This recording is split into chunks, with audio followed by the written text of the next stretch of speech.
In the heart of the state-of-the-art, at the dawn of the next stage in entertainment, you found No Proscenium.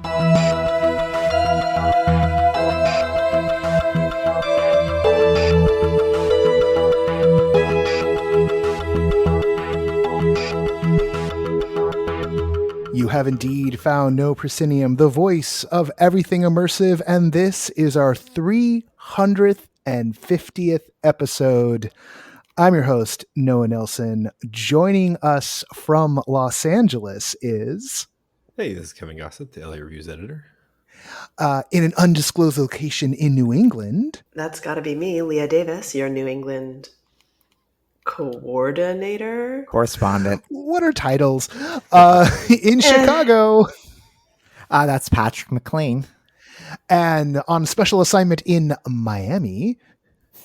Hi there, everyone. This is Blake Weil. Also known as his vacation.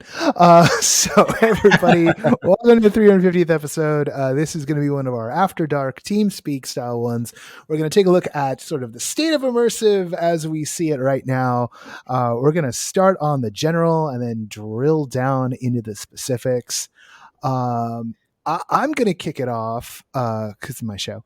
And just say things are a little funky. They're a little weird right now. It's July 13th when we're recording this. The year 2022. Years apparently still matter. And here we are 2 years and change into the course of the pandemic. And the narrative is turning once again. Case numbers are going up, hospitalizations are going up, deaths are going up. It's a funky time to be focusing on live events, and yet across the country, we see more mainstream immersive events happening. That's in large part thanks to the connections of Fever and Netflix with the Stranger Things experiences they have in both New York and San Francisco. They've got the Bridgerton event that they're going around with. You have on the high end, you've got Disney's Star Wars Galactic Star Cruiser down in Florida. And there's activations, of course, popping off. There was just a number of them for the Westworld on HBO, which, by the way, is good again. I don't know if anyone knows that. Westworld is good again. Season 4 is good. And maybe it's because they went and did a good activation. And they did it in Austin and they did New York. And of course, Comic-Con's coming up at the end of the month. And folks are tracking a whole bunch of activations happening. I think there's something happening for Severance. I know there's something happening for Dungeons and Dragons. The game, as it were, is afoot once more. And that's just on the live side. That doesn't even cover all of the boxes that happen, all the XR stuff, which we'll drill into a little bit. But it is funky right now because even with all the stuff going on the indie side, things feel, at least in some spaces, well, I think it depends on what market you're in. It might feel a little shaky. I know Denver's going strong. You've got From on High in Denver. Although I also hear the sales on that maybe aren't going as well as they'd hope, which is a shame because the show sounds really, really good. But there's a question of like, is the Denver market ready for something? But you also see the Denver, Center for the Performing Arts double down, and they're taking off center and spinning it off into its own program. And they've got David Byrne's Theater of the Mind coming up. So you've got this real, chance here for something in that market. They've got the Meow Wolf there. You have Super Blue in Miami. I think, Blake, I think you're going to catch that a little bit later. They've got Super Blue. It's got a thing happening here in LA as well. And I don't know, on the one hand, things feel like they're popping off, but maybe not so much on the indie side. How's the temperature out there for all of you? What are all you seeing in aggregate? So I am not gonna lie, the indie scene is starting to bubble up on the East Coast once again, despite the shifting temperature of the pandemic, but we are seeing some kind of peculiar mutations that I'm fairly excited about.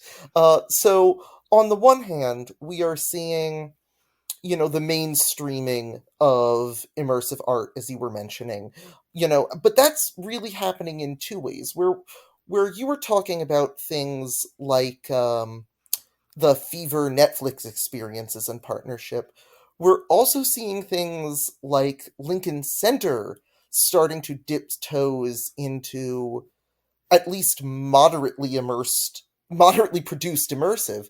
We're looking at the upcoming production of Quince en la Plaza, and even though, the show itself I had mixed feelings about, the elements in it that worked are so totally suited to the staging that Lincoln Center is doing that is a production I'm actually really excited for.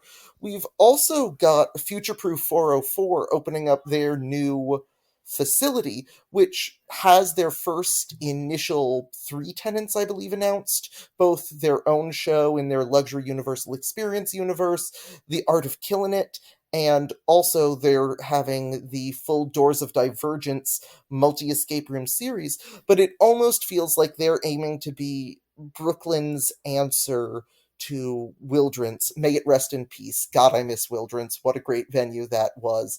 But for those of you who don't know Wildrance, it was a multi-immersive venue. It was a space where indie immersive creators could come and have a fairly well-produced space to create their own work within. And it feels like we're starting to get that again. And then down in Miami, I actually just came from Artec House's new installation, Resilience 2121, and oh my god, you just want to talk about sort of visual stimulus overload. It was, with safe social distancing, I do want to clarify, and luckily mask policies, thank God, for Florida, Oh, wow. you don't expect that. A But mask policy in Miami? Is that even legal? I mean, literally, is that even legal that you're there? I'm not sure. It might have just been a strongly encouraged thing, but there was at least a please wear a mask sign, and I wore a mask, and no one gave me crap about it, which is, Okay. head and shoulders above the rest of the state. I can say that. I went to school in Miami. No one yell at me. No, But we can all say it. I mean, let's be honest now. But So- no, it was really nice seeing something that took, I want to say, the Museum of Ice Cream format, a big, visually stunning, elaborate installation art piece that's perfect for selfies. I've got a pretty fun one that looks like something out of like an Austin Powers intro, honestly, from like a okay. groovy tie-dye mirror chamber they had. But applies it to, at least attempts to apply it to a more serious subject. It does have, if pretty simple environmental concerns, it is about something in a way that, say, Color Factory isn't. So you're seeing mainstream, like, highly commercial immersive theater also start to dip toes into thematic depth, which is interesting. And you just said immersive theater, but this is installation art, right? This is It is installation pieces, art. It and is I should just make a distinction between the two, but I almost want to say both of them share this heartbeat of environmental storytelling. And absolutely. No, I mean, that's on the technical level, right? It's like, it's not, we love ourselves some installation art. We're supposed to be doing the taxonomy. I know we position ourselves to do that, so I should be good about it. No worries. No, but for installation art, it's nice to see that general, very mass market space. And Artec House is very mass market. They are definitely an attraction for, tourists, families, and entry-level art people who might not be hanging out in galleries. Have you been to a Meow Wolf? I have not been to a Meow Wolf. I haven't had a chance yet. Yeah, so that's the thing. It's like I'm really curious about, because we're starting to get this there's starting to be a constellation here of you've got Artec House, you've got Super Blue. I mean, Super Blue's got a piece out here in LA that they did the production with Glenn Cano that was commissioned by the Atlantic, which Laura and I both love, and it's very much. I mean, it is issue forward, right? It is front loaded on the issue at hand, which is about land back to First Nations tribes. But to take a step back, though, I think Blake touched on two very interesting things about maybe the overall state of immersive, and that is that we have found it expanding. And I feel like in listening to Blake and knowing some of the topics we're going to be talking about here very shortly, so much of it is about mixing elements together, taking installation and live performance and weaving those together, even when maybe the location is its own thing and the company of performers is a completely separate thing. I think that's been a very interesting shift in the pandemic world we live in, where so many things are expanding, possibly out of necessity and survival, but maybe as a way to find new audiences and to gauge those people. Because, it's interesting, Blake, you found a place where they were encouraging mask wearing and things and stuff like that. But probably for that one performance, there could be many others in Miami that are not encouraging that, not doing that. And that's definitely fed into essentially another element of this, of like having risk appetite to be going out in the city or going out in your town or wherever you are to try to experience some culture and art when the stakes to just the rest of your livelihood are so high. I think that's like a really important kind of thing too right now. For sure. And I guess, speaking of risk appetite, the one other real trend I'm seeing on the East Coast is that, last year I can point to a lot of very specific outdoor festival pieces that were really strong at Philadelphia Fringe. And while we haven't gotten any concrete programs yet, so I cannot give anything too certain, the buzz is that we're gearing up for another very strong Fringe festival this year with a really high immersive presence. That I think that, as risk appetites have shifted, both as people become more risk averse, then there was a big surge of, we're back in the bars before today people are going, okay, actually, but are we though? I think that immersive has been, as a very flexible medium, been something that has been wholeheartedly embraced because it can adapt there. And I think we're going to be seeing a lot of that this fall. I think once festival season is in full swing, we are going to be seeing a lot of things adapted to outdoor with immersive elements tacked onto them and incorporated into them. But go ahead, Leah. You're making a good point, but let me counter with, will we though? Because counterpoint, you are wrong, says Leah. Well, the thing is, I think you're right, and I think that you're reading all of the signs right. But I've been going through this exercise over the past 2 or 3 weeks as Fringe has been coming up in Providence, for instance, as well. And in Providence and Boston, I've been reaching out to creators for any listing that I see anywhere on the internet that has the word immersive appended to it. So especially with Fringe coming up, I am all about trying to find who these new creators are. And I've got to tell you, 100% of my outreach has been met with, oh, I'm so excited that you're interested in this. We would love to keep in touch with you. But this piece really maybe isn't exactly immersive. It has some elements, maybe kind of, sort of. So I think part of what you're seeing is this desire to attach to something that has remained powerful over the pandemic and that clearly has a lot of people's attention right now. But I think it's going to be a little bit hard to sort between what's actually, really meaty immersive stuff versus sort of immersive light. Or that it's just being used as a buzzword, which we continually encounter constantly. And on top of that, I think what has happened is that I think it's being broken down that immersive is being used as a catch-all in regards to simply anything where you don't sit in the dark and stare straight ahead and don't interact with anyone. Like basically, if you're not doing that, you must be immersive. And from a certain point of view, like it's one of those things where like, well, technically you're not wrong, but like there's such a range of what can fall under the umbrella that you do have people going to see something like, we'll say like, an immersive Van Gogh, just, because there's so many of them, and going to that and being like, oh, these are some pretty pictures on the walls, but is that all there is? That was $45. And then looking at something else that might be $45, but is actually, you're going to traverse through a 9,000 square foot, space, and there's going to be 6 actors and you're doing all this stuff. But for you, immersive means, staring at, a savanna filled with animals on a 20-minute loop, which is something I've done, which was, labeled as immersive. and these are, they're both, fruits, but, one's a banana and one's a dragon fruit. And those are very different things.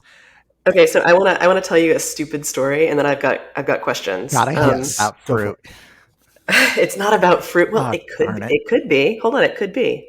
Hang with me. No spoilers. So I was doing an immersive box experience with my friends the other week, and we were going through, and it was fun, and it was just like, it was your kind of standard. You would have called it like a murder mystery game in the 90s. But we were going through this thing, and there were lots of really interesting components. And by the end, I was sort of getting cranky about it because I was grumbling about, this isn't really immersive. And I started thinking like, well, what would it take for this to feel really immersive to me? And I remember like looking at one of my friends and being like, there was nothing I could taste. Like, and for me in that moment, there just weren't enough components. There was stuff I could hold, but like without having some of my other senses engaged, it wasn't hitting the bar of immersive for me. So it made me realize that I have 2 very specific requirements for what makes a thing immersive for me. And I'd like to know what your guys' are as well. Is one of them that you can lick it? Yeah. That is a big one for me too, I'm not going to lie. No. Okay, my two. One is that it has to engage at least 3 of my senses in a way that would not otherwise be engaged. It has to really shift something about them. I made up the number 3 right now, and I'm easily distracted, so don't hold my feet to the fire on that one. And the other is that it has to create a cultural norm that is other than the one that I am engaged in my daily life. So I have to be part of a space where I feel like I am inclined to behave pretty differently because of the thing that I'm engaging with. Kevin, what about you? What are the I'm going to save me for the end. Oh, I don't know, man. I feel like it's like the Supreme Court thing, right? It's like, when you see it. It's fair. It's fair. Yeah, I like it. Sometimes it's like this is like kind of immersive, or this was like super immersive, and it's like, I think sometimes even individual shows can rise to your experience in a show could be different than mine, and it could rise to like, oh, that was like really immersive for me, or it was less immersive for you, depending on how much you engage with it or feel engaged that night, or how much the performers kind of like engage with you or whatever. I feel like that's kind of like a wishy-washy cop-out answer, but that is how I kind of like approach these things. Like some are like, oh, that's definitely going to be immersive, and it is. And sometimes you run into it's like, oh, that was not what I was expecting, and it's kind of like a vibe, man. That's why I think this question is so interesting, because I stopped trying to define immersive a long while ago, because I just don't think that there is one way to look at it. But I think you can kind of say, well, for me, in most contexts, here's what immersive, like, here's what I need to feel like I'm immersed. But I think you've hit the nail on the head describing it that way. Blake? Well, and I think in Patrick, regards, go for it, yeah, because I think in regards to what Leah was saying about senses, I think there's also, for me, in this topic, it would be about engaging my imagination, pushing my mental muscles, maybe working with an actor or a piece of scenery or a prop or something or whatever, but that I too have to do some work here. That I can't just rely on the experience to do everything for me, to bring me in. I need to allow myself in, to come in. So I think that's a really big part of it too, is that whether the art allows that or not, I think is key to this, but definitely if I am able to comfortably, without question or concern, put myself into the world or into the narrative or join this character. And I think that's a big thing for me. So, piggybacking off of what you were just saying, I once had an incredibly pretentious conversation. I can razz myself for it, where I was You? trying to analyze. Me? Who would have foreseen me navel gazing about immersive theater? But I was trying to analyze why I love eating things in immersive theater, other than the fact that if you put a yummy nibble in front of me, I'm going to put it in my mouth. But the thing that I kept coming back to was mythology and fey myths and Hades and Persephone, and the feeling of, well, if you eat it, then it's in you and you are inextricable from it, as it's in you and you're combined with it, and now the story has become a part of yourself. There's a connection that occurs. Exactly. And because of that, I think that there are certain, even video games, that activate the same parts of my brain that immersive theater activates. I want to feel a sense that my presence here is not by accident, and that I am less a spectator and more a part of the world that is being created. I can be an unimportant part. One thing that was kind of interesting in our tech house is each, little bit of installation art, each 20-minute projected loop video on a big wall, each, light display that you could wave your hands over to make it jingle and jangle, each of those was in such a way that you were very much a resident of the city they were attempting to create a picture of through each installation. And by having everyone do that, you're now also exploring a city that's filled with residents. And that really worked for me in elevating installation art, which, weirdly enough, I grew up with a lot of in DC, going to the Hirshhorn as a kid. That elevated it to immersive installation art, and not just installation art, that I had a place within it. And that place within it, I think, is where I really start to determine whether it crosses the immersive threshold for me. So, going back into the deep archives of this podcast, like within the first, I think, 50 episodes, and you can find a conversation where Zay and I are talking about immersive as something that has a bunch of signs, right? Almost like there's a diagnosis. It's like a disease, right? Like there's certain symptoms of immersive. And I still think that's Jeff Foxworthy. You might be immersive if No, you can't. No. Unacceptable under any circumstance. Yeah, exactly. No? No, we're not going to do that. But it's interesting because, earlier today, and this will be in next week's episode, I had a conversation with Frank Rose, who wrote The Art of Immersion back in 2011, and whose latest book is The Sea We Swim In. And of course, when Frank's talking about, immersion and immersive media, it's a lot broader than what we normally talk about here at NoPro, right? I mean, the conversation about immersing people in stories, definitely swings all the way out to brands and platforms and people losing themselves in the story, right? Like it's a story you can lose yourself in. That's functionally the definition he uses. And for me, the threshold, like when does something become immersive? Maybe even regardless of the medium. When you see it, man. A bit of when you see it, but I think I'm starting to know where that threshold is, what's required. And it's not a checklist, but it goes a little like this. When the work believes in its reality enough that I can let go and believe in its reality, and be part of its reality, sort of to speak to what Blake was talking about, right? Like eating the food and now you're in fairyland. When the work believes in itself and its solidity and its rules and its reality, has that conviction enough to let you join it, that's when the immersive magic happens. And if anything, and I was thinking about this when I was talking with Frank today, if anything, the thing about the live stuff, right, which he notes like doesn't scale, right? And we all know like the trouble with the live stuff is there's trouble scaling because, you know, you got only so many bodies.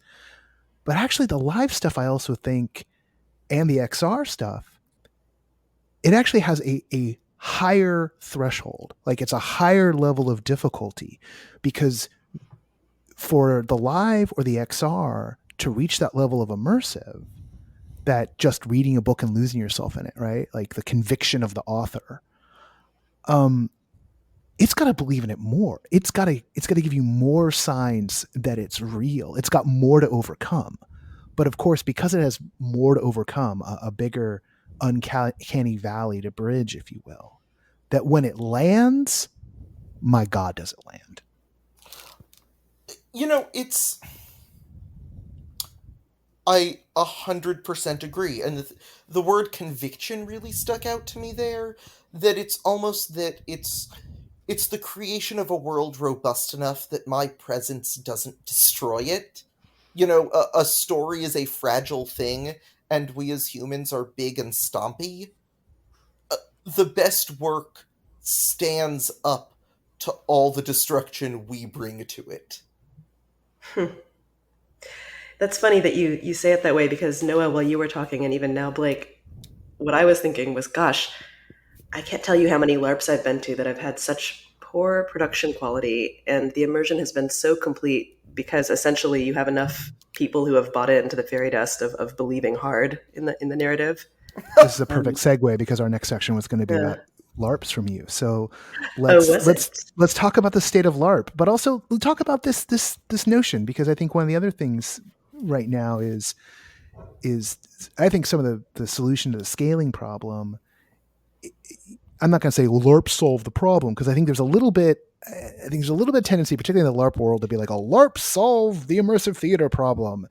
And I got to say, like, in my own experience of immersive theater was that immersive theater solved the LARP problem. So like, sorry, everybody, I was a LARPer first, and then I came to immersive theater. I was like, oh, wow, this is what I've been chasing.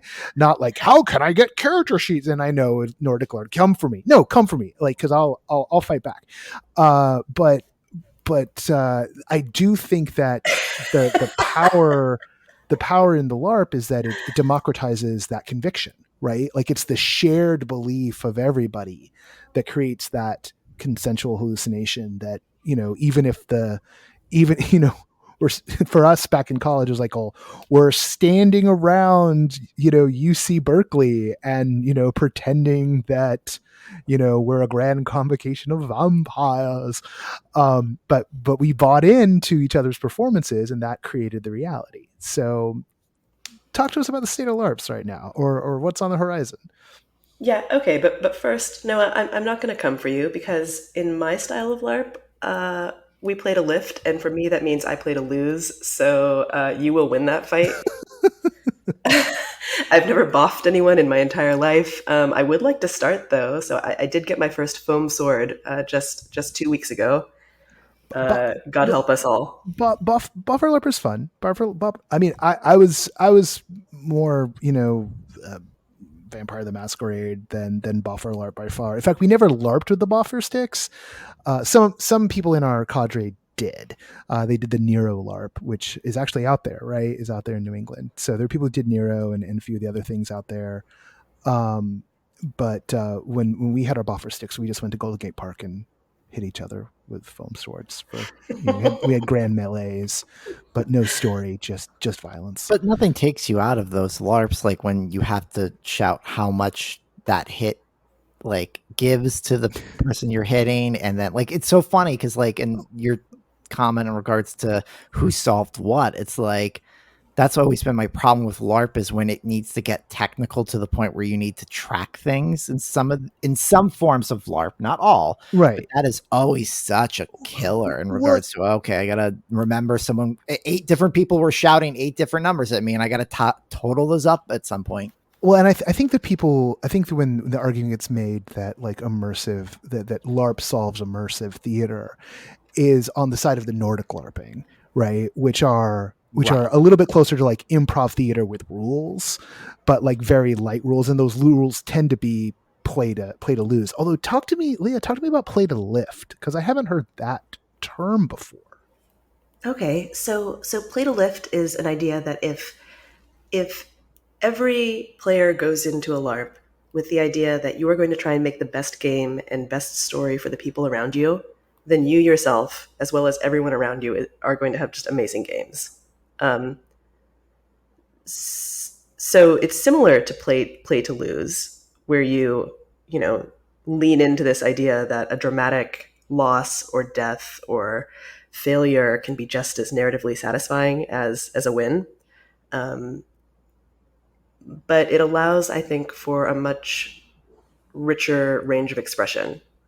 I love that phrasing, because like I feel like play to lose, particularly at least to American ears, it's like, why would I want to lose? America. Let's go down to a Jeff Foxworthy show. But playing to live. I've never Is this what happens the in end the of After that, Dark shows am now? I? We just do. Poor Jeff. Is this what happened in the After Dark shows now? We just do Jeff Foxworthy impressions instead of like swearing. That wasn't an impression. That was an impression of one of his fans. Hello, like I just want to get in trouble. Weird amount of Jeff Foxworthy content. I didn't bring it to the table. I'm just doing callbacks because, like, reincorporation. It's an improv skill. So damn it, now we're derailed. But the idea of playing to lift, like, there's a positiveness to that, right? There's something about lifting up the congregation, lifting up the truth. Building a sense of community. Yeah. Beyond yourself, at the people around you and how they're interacting with the world and others and yourself, stepping outside of yourself. Now, if I may be the Grinch for just a moment. You may. I think that play to lift is a lovely philosophy, and I think it makes amazing games. I have played play to lift games before, but as someone who I think comes out of a similar LARP tradition as you, Leah, where I play a lot of parlor LARPs, I play a lot of very sort of structured non-boffer but also non-Nordic style, I find that, and I'm not going to name names, there have been LARPs that have been enabled by a play-to-lift mentality, in that they've gotten creatively lazy because they know that a dedicated player base is going to fix the LARP. That I can have a very satisfying narrative experience and LARP experience just making up a story with my friends where we're playing dramatic, zany characters. But when I'm coming to LARP as sort of a theatrical and immersive experience, I oftentimes want something a little bit more curated, something a little bit more in line with almost a directorial vision. I know one of the things, and maybe Kevin, you've probably experienced a few of these here in LA as well. I've gone to plenty of immersive shows that I think have the same problem you're talking about, Blake, with these LARPs, where it's like they know that the audience is going to bring a lot to it, so they don't. The creators don't put as much effort in. Maybe it's a fully improvised thing, or it's like, we're just going to drop you in this sandbox and check it out. You've had those experiences, Kevin. Yeah, right? I've definitely had a few, and some I think the ones that do it a little bit lighter work better, and they kind of give you a framework to play around with the LARP if you're not familiar with it. I don't LARP. I don't engage with them. I will bounce off them about as hard as possible. So I do avoid them, but any shows that kind of put me in that position, it's like they're putting too much lift on me for this kind of show. And I imagine, even though like there's an active LA scene, people will dive right in, I think that doesn't open up to like a wider market too, if you're kind of putting that much onus on the person and forcing them into the show to play along at such a high level just to keep your show functioning. That's a problem in design, in my opinion, unless you are advertising as a LARP, so you get the right kind of attendees instead of people who don't know what the fuck they're walking into and are like, whoa, I don't want to play along this hard. I thought this was an immersive show, not a LARP. So I recently had the pleasure of attending a small historical reenactment interactive theater piece in Salem. And it was very much a combination of LARP and interactive theater. And what it reminded me most of was our Ren Fair. And it was great. It was fine. But I think because they didn't really have the right words to describe what it was, I left feeling a little bit like, okay, I kind of would have liked for it to have leaned a little bit harder in one direction or the other. And what I'm getting at, I think, Kevin, is that a lack of distinction between LARP and immersive and even different kinds of LARP, like a lack of an easy way to talk about the meaningful ways that these different kinds of games and shows differ is magical because, hey, you might stumble into something amazing, but it can also be both confusing and off-putting. And I've learned through years of doing LARP that there are very specific kinds of LARPs I like, and there are some that I just am not into. And even though they all fall under the same big umbrella of LARP, and if I were to look for a LARP that I might want to go to, both would come up. I'm really only interested in these 2 or 3 day long one-offs with a dedicated story and no fighting and low mechanics. And how do you find that, you know? Yeah, and I think that's something we've kind of talked about on Review Crew quite a bit, right? Is like, how do you being clear about what your show is as you're designing it, I think is super important.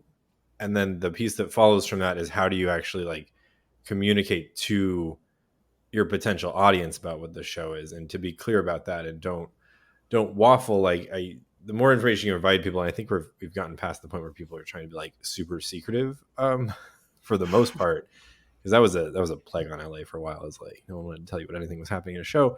But come to my show. It's immersive. Yeah.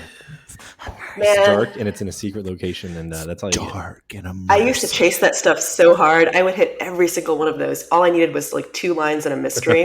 But I think we've kind of hit that. What? 2 lines and a mystery. Oh, no. It's After Dark show. What are we going to do? Why? I never.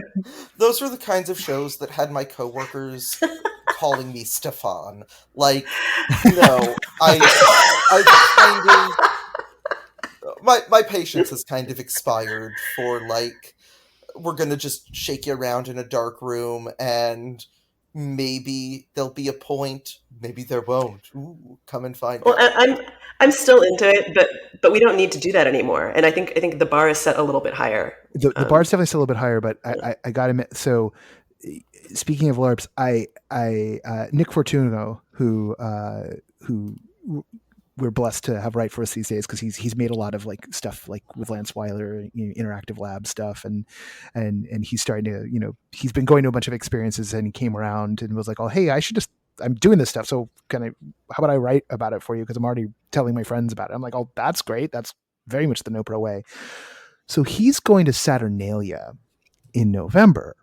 And for those who don't know, Saturnalia is the big, at least this year, I don't think it's always called Saturnalia, but maybe it is now. It's the big Vampire the Masquerade, sort of like official VTM LARP in New Orleans.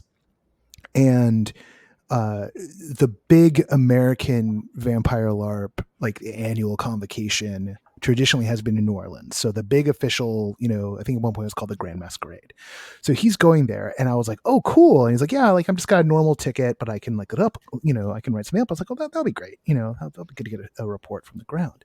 And I got curious because I was like, oh, what's up with Saturnalia? Like, are they sold out yet? Should we list it on EI? We're going to list it on EI because they're not totally sold out yet. But what I was fascinated by was that the base ticket's $400. And then there's like some premium upsale tickets. There's also some options to like go as a coterie. Like you can buy your group ticket, which I think is really great and wonderful. But then there were add-ons, and there's like side quest $50, and I was You like, think microtransactions have come to almost, yeah, like you'll LARP? see. And there was on so remember, it's a $400 base ticket, but then like the highest level ticket, I think for a normie was, I think, like $1,000. But then there But was hold on. Isn't this a 12-hour LARP? no, it's like a weekender. It's a weekender, right? I think so. Maybe so it's listen, 12-hour. Maybe it's a 12-hour LARP. But okay, we're going to come back to this. we're gonna You're come back to it. describing like the Genie Plus of LARP. This is terrible. But here's the well, a little bit, but I think they know their audience, because one of the things that was a possibility. Let me be very careful right now, because I don't want to misquote the price. And here's the thing. I'm going to quote you guys a price real quick. And I want you to know that this is sold out. This option is sold out. So one of the options, and again, this is the big, this is the big one, right? This is the big, in the French Quarter. It's the 12th of November. It's the official one. Let me find it here. Where's that? And while you're doing that, like, whatever the price is, what you're going to quote is like the people who attend LARPs like this, or other events, or, go to Galactic Star Cruiser every year, or go to the Disneylands, or travel overseas, or whatever. Like, if this is what they enjoy and this is the one thing they do, then to that point, like, if it's $1,000, then that's what they want to spend their $1,000 on. Oh, I think that's always important. Well, and it's I mean, Burning Man is an equivalent here. So here we go. Yeah. So out of stock, right? So out of stock here. So that, like, the add-on, there's an add-on LARP secret location. So there's a secret location in the game, and that was $50. And that's out of stock, right? Not out of stock yet is the day before event, which is on a steamboat, which is $500. But the one that I thought was interesting in how we got here, because it feels like a hybrid of LARP and what was in demand in Los Angeles a few years ago. Add-on Hunted Inquisition. This is out of stock. It's $2,000. I got a feeling it might have been a one of one. And basically, the idea here is your character gets kidnapped by the Inquisition, by the biggest of big bads, the human hunters, and you get an entire, personalized kidnap, extreme horror-like experience with an escape that then leads you directly into your onboarding into the main game. And then that basically becomes your backstory for the game that you can then go tell everybody, I just did some really crazy shit. And it's $2,000 for what sounds like a bespoke experience. Okay, see, that is different than what you were describing, though. Because to me, this was sounding like, oh, but you're not a main character unless you, pay to get the real experience. It felt more from the $50 for a side quest thing, like Sleep No More with paid one-on-ones. This, you're paying for an entirely custom one-on-one. But there are other things. Like there is add-on LARP side quest, $50. Add-on LARP secret location, $50. Add-on LARP event, Death and Hope, like an entirely extra game the day before, $500. And there's makeup sessions, right? So like there are things you can tack on to this to, make your experience better or fuller. And they're only offering, I don't know how many are offered up in a single go. And again, they also haven't been able to do this for a few years, right?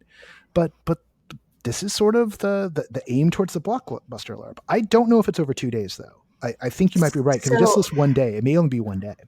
I think it's not even 1 day. I think it's a 12-hour period. And here's it's vampire. why 1 night. So I should say 1 night. Sure. Yeah. Well, here's why I'm a little bit suspicious. And listen, let me give big kudos to Reverie Studio, who is partnering with another By another Night group. Studios, which are Thank you. they're the publisher of the LARP rules for Vampire. So they've got the license. Okay. Yeah.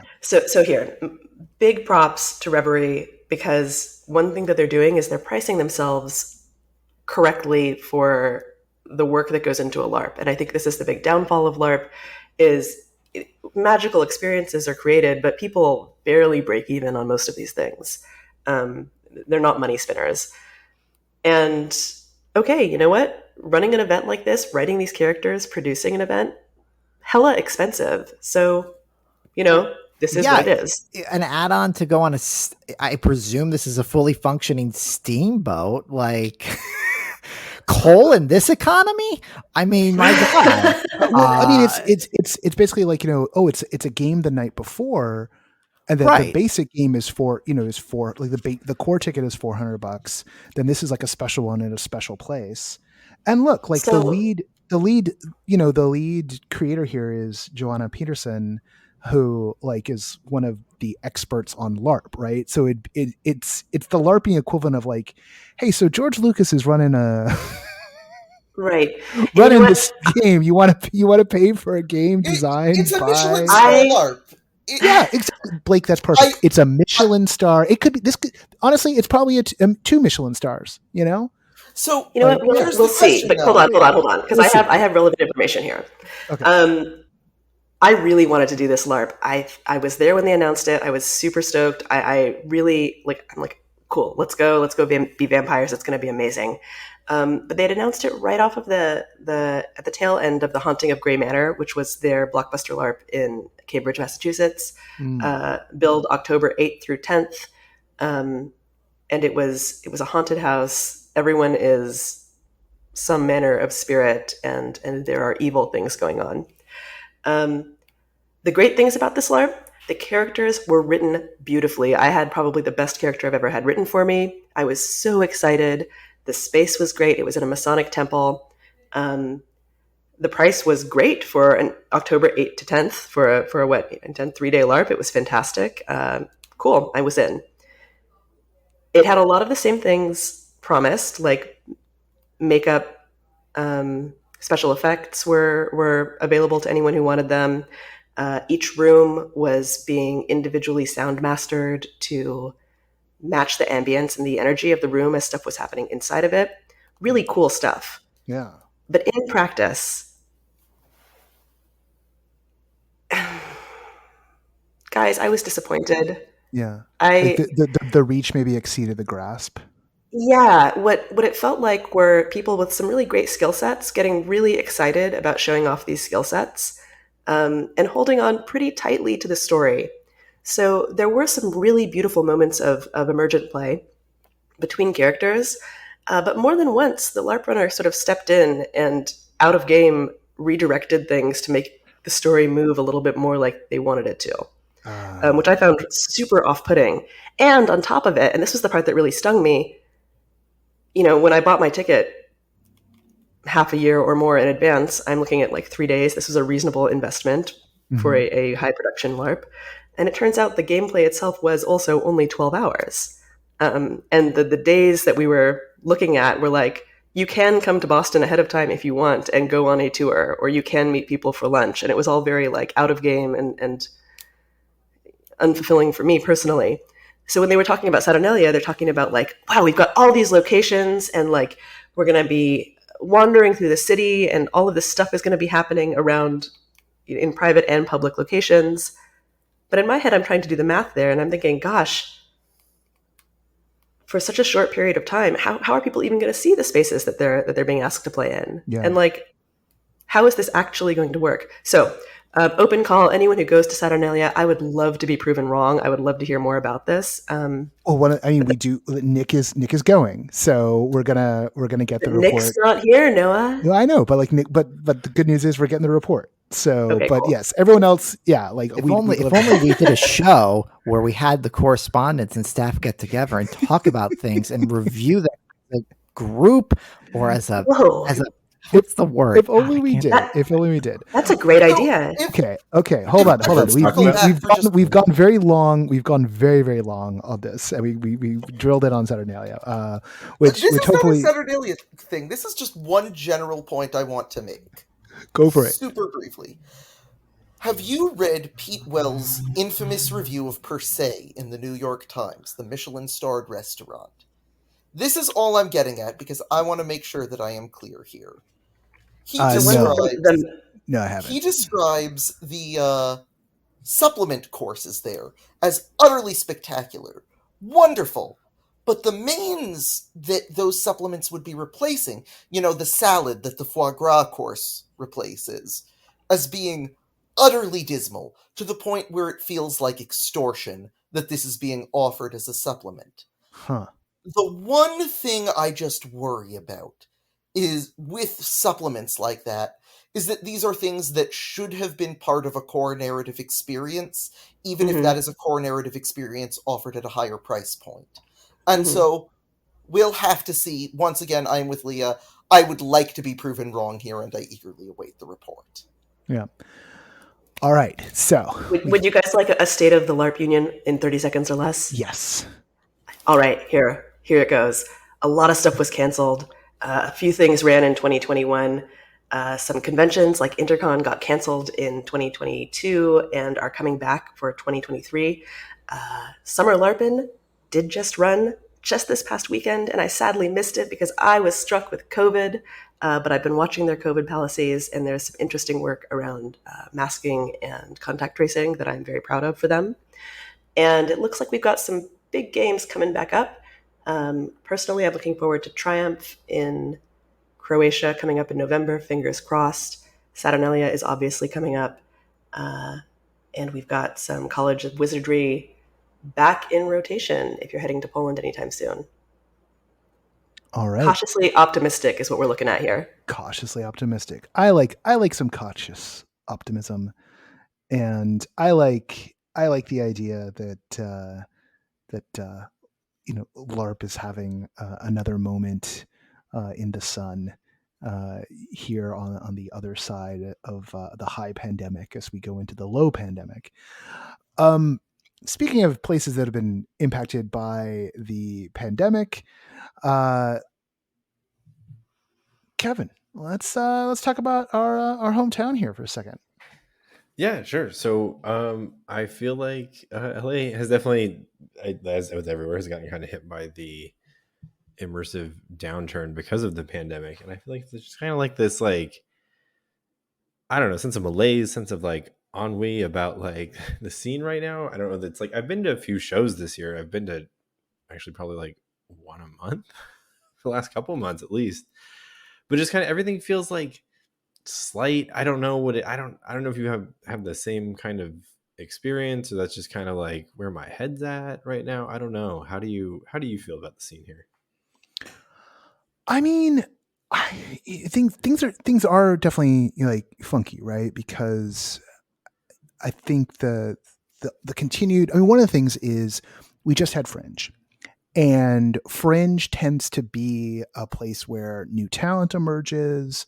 There's a fair number of shows. There's some established companies that do some experiments, and this year, Fringe on the immersive side, like, we got some good buzz. There was a good buzz on one show that we didn't see, that like we had reached out to, but then didn't bounce back. We also didn't have a lot of the shows reaching out to us. And then we saw a couple of shows, like we saw Signals and we saw Not Another Midsummer, which I really enjoyed Not Another Midsummer. And Yeah, I thought that Signals had some promise. Again, it's trying to skate between sort of, it's got the MMO, vibe to it. So it's kind of touching LARPy a little bit, but it's a little bit more like a massively multiplayer online game. So it's touching maybe a little bit what Secret Cinema did at Arcane, but in a much smaller format. So, there's things going on there, like some interesting ideas. I think there's, I don't even want to say there's malaise, because I can also look around and, there's interesting things happening. It's just not necessarily coming from what we've traditionally thought of as, immersive in LA. So, and that's fair, because I think we've seen a fair number of kind of the installation art type things, which Laura's done a great job covering, which I tend not to attend. But I think just looking back even a couple of years ago, and obviously pandemic is the big thing here, but it just feels like there's like kind of less stuff and less like interesting work, and not to say the work that's here is bad, because I've enjoyed a good number of the things I've done recently, but it's kind of like I feel like it's just like we're in a weird spot here. Well, a lot And of them, spooky season's coming up, so maybe it's just like we're gearing up for September through November here, and it'll be everything will be fine in LA, and once we hit the fall. yeah, I mean, we do tend to be relatively seasonal here with like the big splash, and I think, you know, one of the things that was disappointing was that, you know, Night Fever came through, and then I think didn't last as long as everyone thought it was going to last, and you know, so much of that does come down to things look like they were going well, and then Omicron surge hit, and then there's been complications, and like I think there's definitely this kind of weird space where, here's the thing, I tend to think that there's something that going to an immersive show gives you in terms of your socialization nutrients, that if you are maybe a little antisocial or a little crabby, like you get what you need out of it. And they're structured in such a way that they're like, it's sort of friendly to folks who don't just want to go to a concert or just want to hang out in a bar. Like they want something more. They want a reason for being there. But that a lot of those folks, as pandemics hit, have kind of, you know, taken a step back, right? Like they're being more cautious about what they go to, even as they're craving connection. And so this sweet spot of who the core immersive audience is, isn't as inclined to show up for something. And the not core audience is already, you know, running out to concerts and doing this, that, and the other thing. So a little bit of the who is it for? That being said, I haven't gone to Reverie. I haven't gone to Club Babalu, both of which look to be immersive adjacent stuff here in LA, and maybe even stuff that starts defining for people what immersive is. And yeah, we've got spooky season coming up. We know Delusion is casting. We think JFI's got something, you know, cooking. Like they were casting for the Willows early in the year, so they may be bringing the Willows back around, not doing a creep. We know there's a few haunt stuff that's going to happen. But then, you know, you've got Model Land, which was supposed to open pre-pandemic, which has started up its Instagram, you know, presence again. And we know Model Land was aimed a little bit more towards the Selfie Palace type zone, we thought, but we also knew they were hiring a bunch of performers, even hiring people from the immersive theater scene to be part of that cast. So it's like LA feels like it's taken a little longer to like get back in stride. And I do think that some of that has to do with that. Some of the mainstay indie companies who at this point in the year would have either had a show already or stood up, like a Speakeasy Society or E3W, some of the others, like they're out of rotation right now for any number of reasons. And yeah, maybe that's just what I'm feeling, is like kind of some of the staples here haven't put out any work, and no one has really stepped in to kind of fill that void of those kind of like those mid-level shows that are not quite like the size of like a Revive or a Babalu, which people I think probably are, maybe, I know I'm probably more comfortable going to those shows right now than even I was a couple months ago, so I've avoided them. I know that's kind of what it is. We're missing that kind of like what had been the core of the LA scene as everyone kind of spins back up from the pandemic. And you know, guys, I think we're feeling it across the country though. I feel like a lot of longer running staples are wrapping up. They're coming to the close of their natural lifetime. And maybe it's all just happening at the same time. I spent the last couple of months kind of being bummed about it, sort of feeling like I was missing out a little bit. But recently I've started getting really excited about what this might mean for new stuff, for new growth to come up over the next couple of months. Well, and I have a question and I have a question in regards to like the LA scene with you, Noah and Kevin, is that how, I don't want to get too technical, I don't want to get too in the weeds, but like how easy is it for companies or artists to do a show, to actually make something happen? Because I ask this because I'm here in Chicago, and Chicago has some of like the strictest guidelines in regards to performance in buildings and spaces. Fire codes exists for performance venues because of this city, and it's such a detrimental thing. I know in passing, I believe there's like, it's very hard to get an escape room business going here because it's of hard. that stuff. It's hard. I mean, and this has been true since 2016 and the ghost ship fire in Oakland. And we've talked about that on this show a bazillion times. It remains true. And it's the grand frustration in LA. So the two things that hold you back in LA are the permitting regime, right? Yep. And land. Because any given space where an immersive could pop up at scale, right? Something that would be on the order of magnitude of like a third rail, let alone a punch drunk show, is valuable land that could be used to film a Netflix show. And those landlords are holding out for that Netflix money. So what and you're maybe saying that's is going to change. We need to film Netflix shows inside of third rail sets.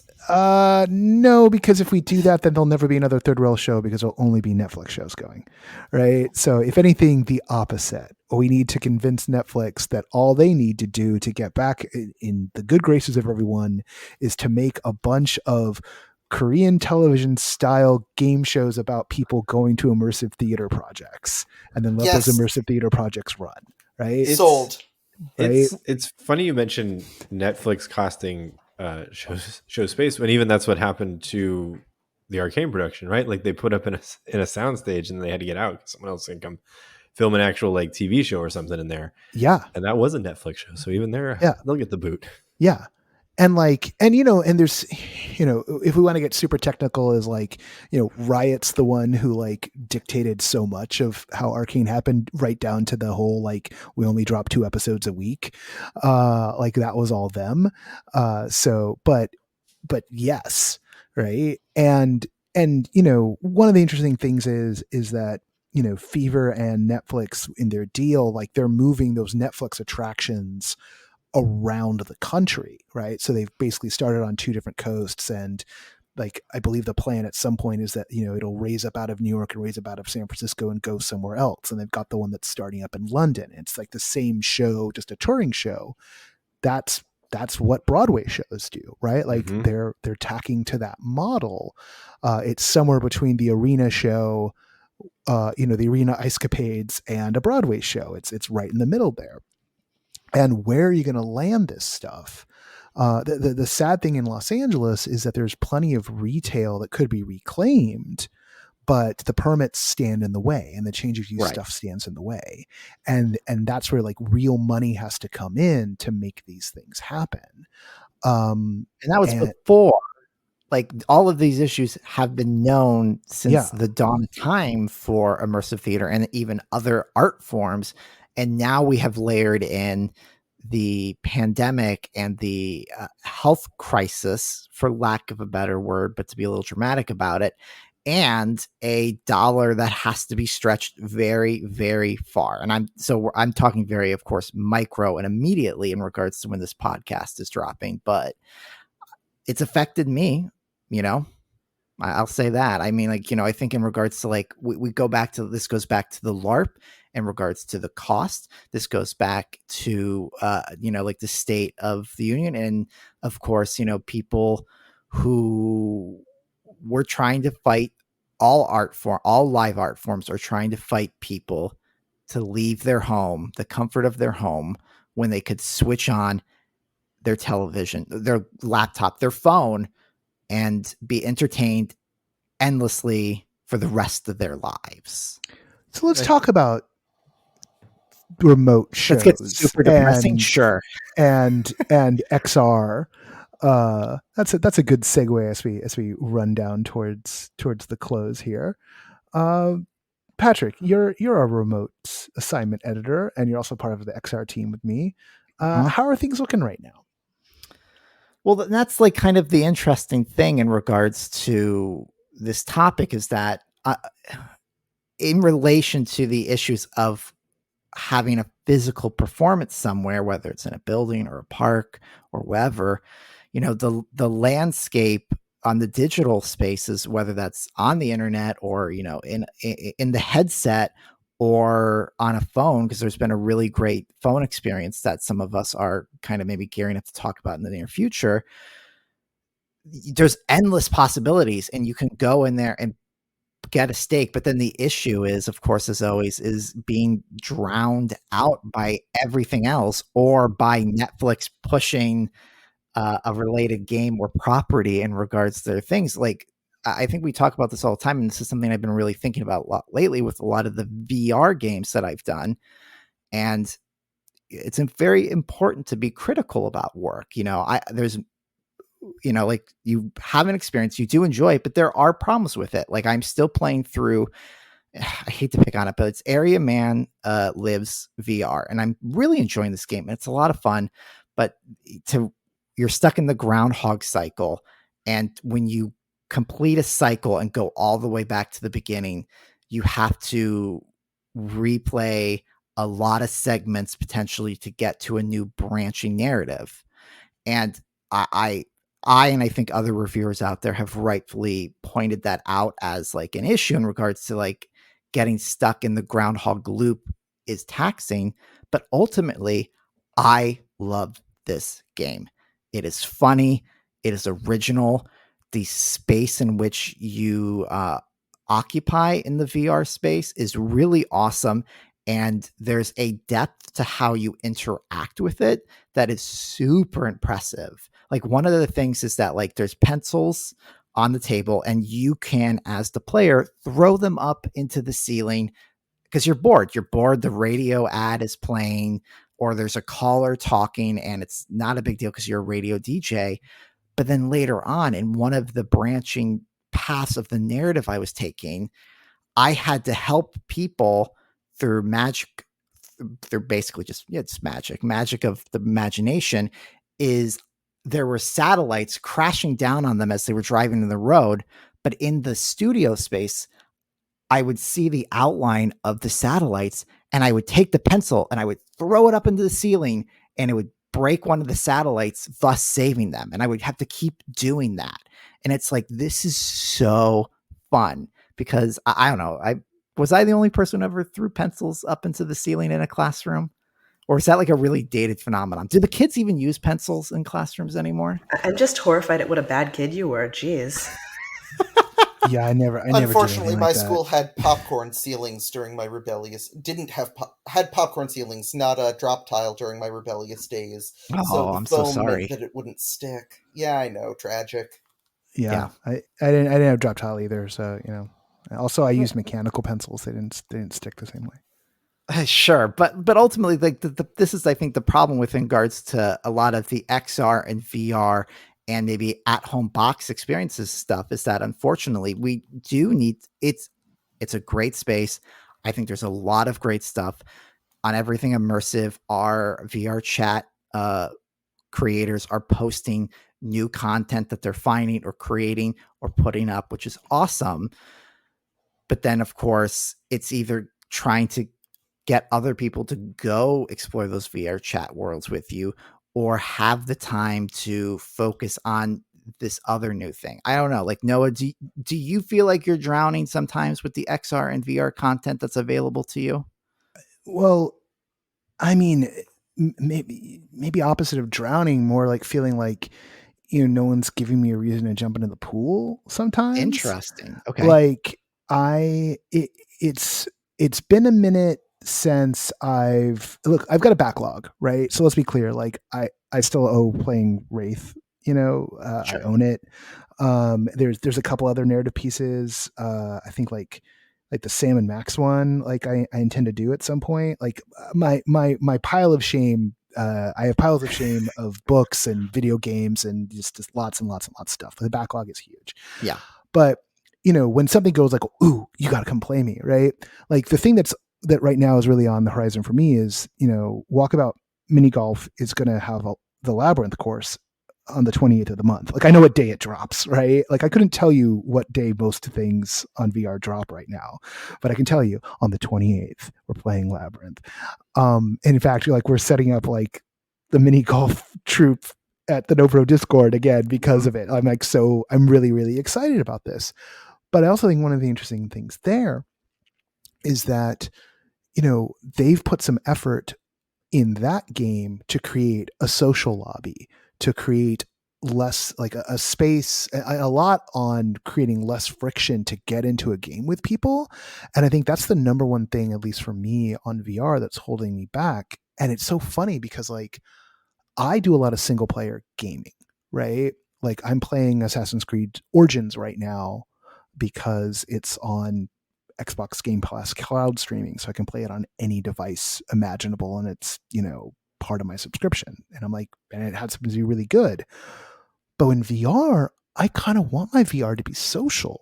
Like it's a very weird thing for me. Like I'm more interested in multiplayer. So like I want to go play the bowling game. I want to go play like Ray Moscow like gifted me the bowling game, so I'm supposed to go play with Ray at some point. I need to. Ray, hi, we need to play. And Walkabout. Like I love getting into Walkabout and playing with people, and have done that multiple times over the pandemic, and honestly want to do it more. All that sort of stuff. I love doing world hops with people. Yeah. But the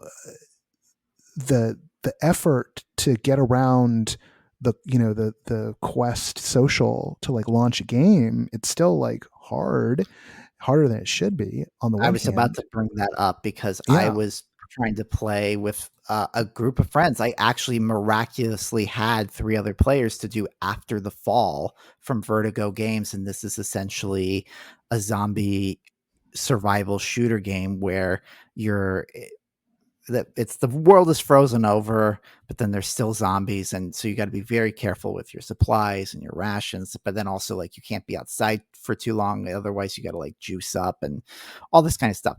But you can play it and you can group together, but both to what you were saying, Noah, is that how am I supposed to communicate with my fellow players? Is it through the Oculus hardware? Is it through the After the Fall software in regards to making sure we're on the same voice channel? And then after that, how do I make sure I am easily making sure when I hit launch a new mission, it is going to be the 4 of us, and that it's not going to just randomly start dropping random people into the group when I miraculously got 3 other people. Like that's always been a really hard problem. That's where Walkabout Golf succeeds so well in regards to. I mean, a great example of this in the negative is how hard it was to get Star Trek Bridge Crew to launch with a group of people. And that was a high enough barrier of entry that, Ubisoft, who have all sorts of issues and they've been shutting down all kinds of servers, but they pulled that game from sale. And I don't even, I haven't tried to play in a while. So like, I don't even know if like, we, all of us who have it could like try and play it again. And you can play by yourself. You can play by yourself, but you can't do social. Right. And it was such a good idea, and it was actually executed really well. But the barrier to entry for getting a group together was so high. Like we tried for an hour one time. We really wanted to. And right now, if that game if the social stuff had worked, right? If that was baked in, if that was something that Meta as a company had made sure that those games could do that, like they could have been doing new DLC for that game with every season of Paramount Plus Star Trek shows that was going on right now. I mean, like to be able to be on Pike's Enterprise right now would be so cool, right? Like go play the scenario from this week, right? Like the transmedia corporate synergies are just staring us in the face, and they already had the platform, but they couldn't get the core thing, which was like, socializing together to work. And so I guess that's the thing is like, I want to swim with my friends. I don't want to, like, if I'm doing the headset solo, I'm probably in Supernatural or Beat Saber. Right. And even Beat Saber you can do with your friends. But because at this point you've also done most of the, I'm going to say like highly well-reviewed, well-done narrative experiences. Like you've done the ones that you must play, that we all like champion and talk about, like Vader Immortal. There's a few others, but like those ones that are truly to this conversation of what is immersive, like they really nail that narrative journey. Yeah. And then And everything else is good, but it's not top priority. yeah. And you know, like I want more of those really good single player ones. But of course, you know, I think the platform holders see the money in, you know, the social games, which is not unwise. But if they can't deliver on the core social experience, then it's not going to work, which is why what Walkabout's managed to do, which is come up with a lobby name, and doesn't matter what platform you're on, you can find it. And oh, here you can hang out in the lobby with your friends and just chill, makes it so smart. Like they've built that backbone there. So frustratingly still in potential, right? Like that's the thing that drives me nuts about XR right now is like, you know, and I go on Road to VR and I go on Upload and I love and respect those sites. And yet I see way more about hardware or about, you know, updates to a software from like 2 years ago than I do about new, interesting, compelling experiences or games that are coming out. And there's stuff to look forward to. Like there's a Ghostbusters game coming later in this year. And Among Us is coming. Among Us is coming. Like there's stuff on the horizon, right? But right now, I just said Horizon, but like I'm kind of nonplussed about Horizon itself. But like at this very moment, it feels like there isn't a lot.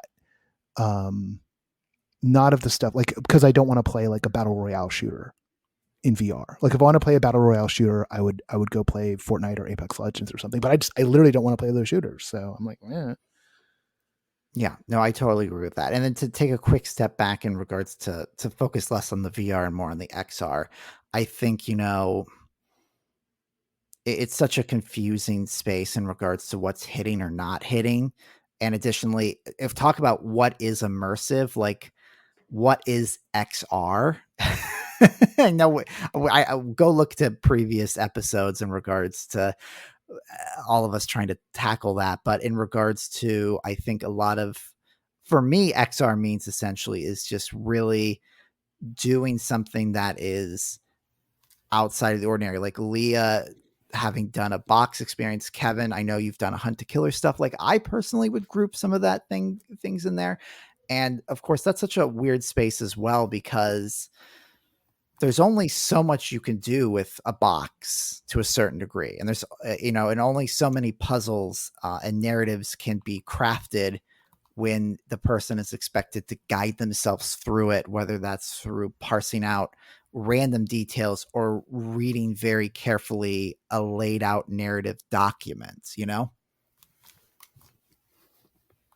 yeah.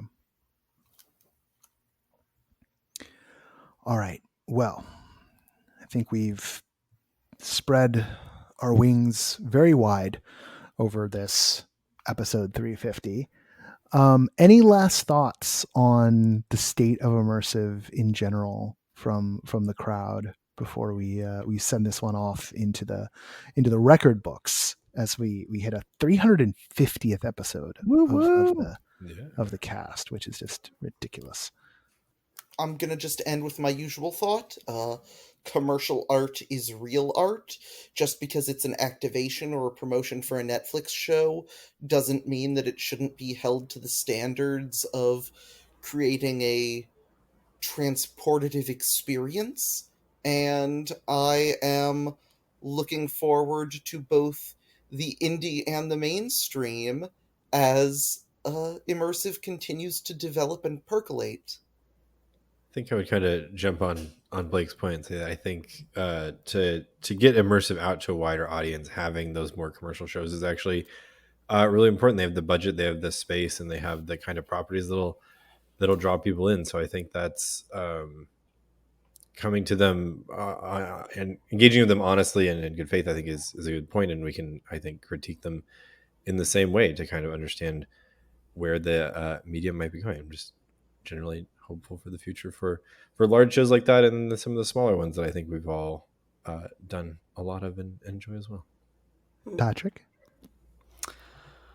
I would say, I think what I'm looking forward to maybe here in the next 50 episodes worth of time, however that elapses, is really trying to focus on work that is worth the doing. Because when I was taught criticism in school from a local critic here in Chicago, Chris Jones, so this is his thoughts on it. But when I review shows, it comes down to two things when I'm asking myself when I'm doing the write-up. Is it well done? And was it worth the doing? And what I love so much about immersive is that so often the first part, was it well done, might come or go, might not happen. Things fall apart. Maybe stuff isn't planned out. Maybe you didn't prepare for that type of audience member to come through your experience. So be it. But was it worth the doing is always firing. It's always there. Sometimes it's unfortunately buried under the execution. Sometimes it's something you got to really dig for. But when you find it and it's there, it is always so rich and engaging. And I enjoy that. And I think if we keep focusing on that, whether it's a small group of people starting out for the first time, or it's a large commercial opportunity that's touring the country, as long as it's worth the doing, we'll keep getting people to come back and discover and take part of immersive theater more and more. Leah, how about you? Any last thoughts? Yes, I agree with everything that all of you are saying, which is nice. That's a nice way to be right now. But is that the COVID talking? No, I'm kidding. The thing that I'm feeling most right now is that we've had a strong decade of immersive experimentation and success just across the board, across all sorts of fields, in a few different mediums. And what I'm feeling right now is that we are in this cultural moment of being able to pause and breathe for a month or three. I don't know what comes next, but I have this sense of all of these learnings coming together and all of these different mediums cross-pollinating. And I think we're going to be seeing some really interesting new stuff, new approaches, new shows, new ways of interacting with the audience. I don't know what it looks like yet, but I'm very, very excited to find out. We started this off an hour and 22 minutes ago, noting that it's a weird time for immersive. But one of the things that's been interesting to me is I took stock at the top of July, and I looked at how much stuff is out there right now, how many shows, events, experiences that we've recommended to folks in this year, that we're looking forward to, that we're curious about, that we think are strong. And I can see that there are more good experiences, stronger shows, not just in the main nucleuses of immersive, but throughout our immersive world than there have ever been before, which makes it an extra strange time because we know how difficult it is at this moment. We know how much trepidation there is from some audiences, and indeed, we know how we haven't actually beaten the coronavirus, and that the pandemic isn't over, but we're in this phase that seems like it might never end. And yet, the work has never been stronger, the work has never been more abundant, and the work has never had more potential. And because of that, and that reason, which isn't just alone, but that's a pretty big thing, I hold that the state of immersive is strong. Thanks for joining us. Until next time, for the No Proscenium crew, this is Noah Nelson, and we're going to have a proper little end credits after this musical break.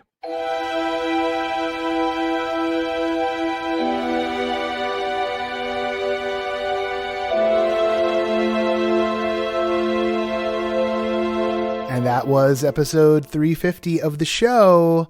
350 of these things, plus all the review crews. Want to thank those who were able to be here for this week's episode. Blake and Leah and Patrick and Kevin. Of course, that's not the whole team. And if I rattle off the whole team right now, I'm going to forget somebody, so I'm not going to do that. But I just want to say thanks to everyone for keeping NoPro going.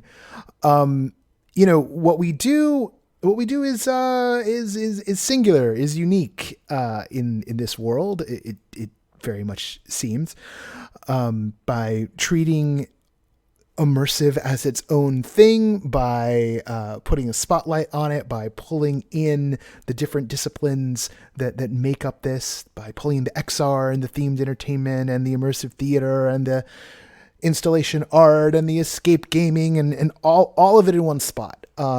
You really can't find that anywhere else. You can find bits and pieces of it. You can find two of these things, but not necessarily all of them under one roof. Because that's what we do here, and we're so thankful for those of you who see the world this way. As you know, this whole thing is funded by you, by our listeners, by our readers. We're down right now to 355 active backers on the Patreon, which is, I think last time I checked in, we were at 363.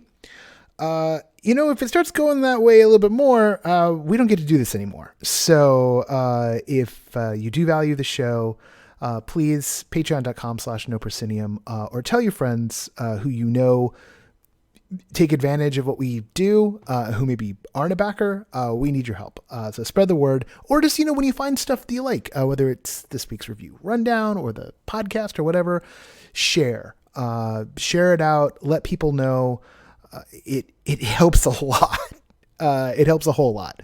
Whatever you can do, please. We have a new sustaining backer this month, which is why things aren't totally dire. That's Samantha Davison. Thank you so much, Samantha. And our sustaining backers on the regular are Ari Herstand, Chris Woolman, Eric Shamlin, Deborah Robinson, Elaine, Jay Bushman, Jerome Joseph Genties, David Bassick, Richard Ayers, Lonnie Hanson, Mark Baltazar, Sydney Guillory, and Jan Budman. Thank you all so much. We have a lot of the next couple episodes in the can. I mentioned Frank Rose this episode. We've got an hour-long interview with Frank next week. We've got some more as well. Actually, we have Felix and Paul is coming along to tell us about what's the latest with Space Explorers. There's some really fun stuff. Episode 4 of Space Explorers comes out next week on the Quest, and so we'll have them on. A little bit down the road, we've got Charlie Miller of the DCPA, the Denver Center for the Performing Arts. Charlie, I think I may have mentioned on the show, maybe I didn't, maybe it happened before we took our little break. Off Center is now it's now an offshoot of the DCPA, and Charlie is I believe the executive director and curator of that program. So it's an elevation of the Off Center program into its own thing. And of course, they've got David Byrne's Theater of the Mind coming up later this year, and a little thing we call the Dig that they're a part of, which will be in November, and that we hope to see you there. Tickets are still on sale for the Dig, and we're going to be announcing more of the programming next month as we identify the local independent Denver artists who are being commissioned or being provided with funds to create work. That is on top of course, already a talk from the folks behind Galactic Star Cruiser, access to Convergence Station at Meow Wolf, access to Rabbit Hole Recreation Services, escape rooms, and a party at the Sports Castle, which Non Plus Ultra is providing us with. And yeah, there's going to be and then of course access to Denver Film Festival's XR gallery. So there's a whole bunch going on in Denver, November 4th, 5th, and 6th, if my brain is still functioning properly. And we hope to see you there. And Theater of the Mind. For those who want to spring for the VIP tickets, if you're coming out of town, you might as well do that. That show's part of the package too. It's going to be really cool. It's a big weekend of immersive stuff and hanging out with immersive people. What more can you want? That's all I ever want. So not too much more. All right, well, we're at about almost an hour and a half, a long episode. It's an anniversary episode. So there we go. I've said it all I need to say. The associate producer of this podcast is Parker Sala. Music for No Proscenium is by Chris Porter of the Speakeasy Society. Special thanks to Siobhan O'Loughlin for voicing our intro. And anything that's wrong with this is my fault. I'm Noah Nelson, and until next time, thank you for wearing the mask.